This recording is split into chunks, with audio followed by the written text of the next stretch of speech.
আসসালামু আলাইকুম শাইখ রহমতুল্লাহ। আমার স্বামী কোনো পরিবহনের স্টাফ না, কিন্তু সে স্টাফদের সুবিধার জন্য যে কার্ড করা হয় গাড়ি ভাড়া ফ্রি হওয়ার জন্য, সেটি সে করেছে আর ফ্রি ভ্রমণ করছে।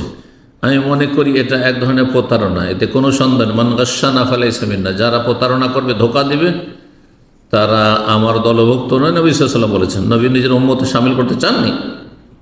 বারবার বলার পরেও সে এমনটা করছে।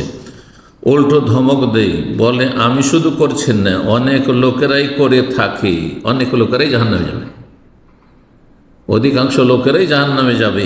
জি, এই জন্য, কারণ হারাম খায়, হারাম দেখে, হারাম শুনে, হারাম জীবনযাপন করে, ফরজ ওয়াজিব ত্যাগ করে, সেই জন্য অধিকাংশ লোক জাহান্নামে যাবে, অল্প কিছু লোক জান্নাতি হবে।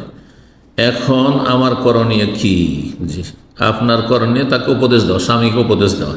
জি, স্বামীর সাথে খারাপ আচরণ করা নয়, স্বামীকে গালমন্দ করা নয়, হেয় প্রতিপন্ন করা নয়, কারণ এতে আপনার ক্ষতি রয়েছে।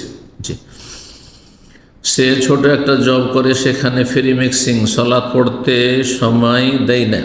জি, যেই জায়গায় সালাত পড়তে সময় দেয় না সেখানে চাকরি করা জায়েজ নয়। তারপরে যেখানে ফ্রি মিক্সিং সেখানেও চাকরি করা জায়েজ নয়। চুপি চুপি করে সালাত পড়ে, জি ভালো কথা, সালাত পড়ে একটা ভালো গুণ, অবশ্যই খুব গুরুত্বপূর্ণ, ভালো।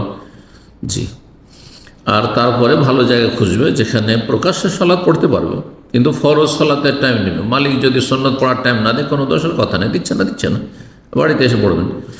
তবে তেমন সমস্যা হয় না। এমন করে সালাত পড়া কি ঠিক?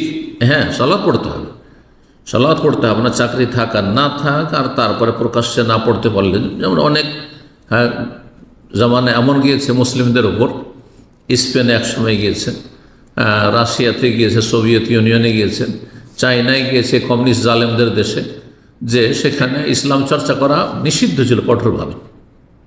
আর সেটিকে খুব বড় অপরাধ মনে করা হয়তো। এই কাফের জালেমরা না সালাত আদায় করতে দিত, না কোরআন পড়তে দিত, না ইসলামী শিক্ষা না হাসিল করতে দিত, বরং তার জন্য মৃত্যুদণ্ড ছিল। তখন তারা লুকিয়ে লুকিয়ে সালাত পড়েছে, লুকিয়ে লুকিয়ে সালাত পড়েছে। জি, অবশ্যই সালাত পড়তে হবে। জি,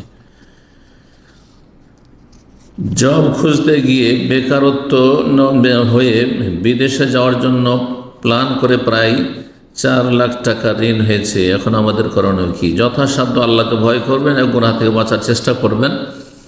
আর যদি এমনটা হয় যে সংসার চালাতে একেবারে পারছেন না, আর কাজও খুঁজে পাচ্ছেন না, তো আপাতত সেখানে মিক্সিং থাকলেও পুরুষরা চাকরি করবেন এবং আল্লাহর কাছে দোয়া করবেন, আর অন্তর থেকে আল্লাহর কাছে চাইলে অবশ্যই আল্লাহ সহজ করবেন।